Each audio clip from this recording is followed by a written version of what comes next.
ஸ்ரீரங்கம் கோயிலில் பக்தர்கள் போராட்டத்தில் ஈடுபட்டுள்ளதாக அண்மை தகவல் வெளியாகியுள்ளது. ஆஞ்சநேயர் சிலை அகற்றப்பட்டதை கண்டித்து ஸ்ரீரங்கம் கோயிலில் பக்தர்கள் உள்ளிருப்பு போராட்டத்தில் ஈடுபட்டுள்ளனர். விவரங்களை செய்தியாளர் பக்ருதீன் வழங்க கேட்கலாம்.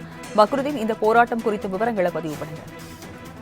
ராஜலட்சுமி, அதாவது ஸ்ரீரங்கத்தில், அதாவது திருமால் அடியார்கள் குலாலம் சார்பில் ஸ்ரீரங்கம் கோவிலில் உள்ள கொடிமரம் முன்பு 3000 ஆண்டுகள் பழமை வாய்ந்த இடத்தில், அதாவது 3000 ஆண்டு காலமாக ஒரே இடத்தில் இருக்கக்கூடிய அனுமான் சிலையை தற்போது நகர்த்தியதாக கூறப்படுகிறது. இதனை அறிந்த அந்த பழைய நிலைக்கு மாற்ற வேண்டும் என்பது அவர்கள் கோரிக்கையாக இருக்கிறது. அதாவது அந்த அனுமான் சிலை அகற்றியது மீண்டும் அதே இடத்தில் வைக்க வேண்டும் என்பது அவர்கள் கோரிக்கையாக இருந்தது.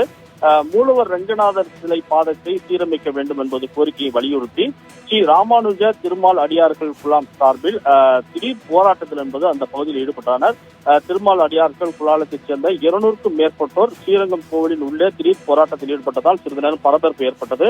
தொடர்ந்து ஸ்ரீரங்கம் கோவில் ரங்காரங்கா கோபுரம் முன்பு திருவண்ணாமலை, விழுப்புரம், கள்ளக்குறிச்சி, கடலூர், விருதுநகர், திருச்சி உள்ளிட்ட பல்வேறு பகுதியிலிருந்து வந்திருந்த பக்தர்கள், ஆண்கள், பெண்கள் என 300க்கும் மேற்பட்டோர் அந்த ஜால்ரா வாசித்து ஸ்ரீரங்கம் கோயில் உள்ளே கொடிமரம் முன்பும் அமர்ந்து இந்த போராட்டத்தில் ஈடுபட்டனர். குறிப்பாக அந்த கம்பத்தடி அருகே இருக்கக்கூடிய ஆஞ்சநேயர் சிலையை அந்த நகர்த்தியது மீண்டும் அதே இடத்தில் வைக்க வேண்டும் என்பது அவர்கள் கோரிக்கையாக இருந்தது.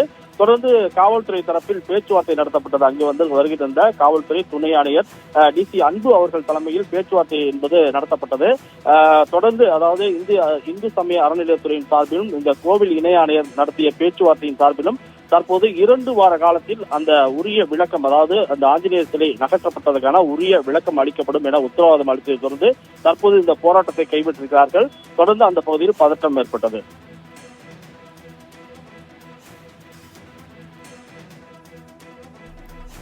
விவரங்களுக்கு நன்றி பக்ருதீன்.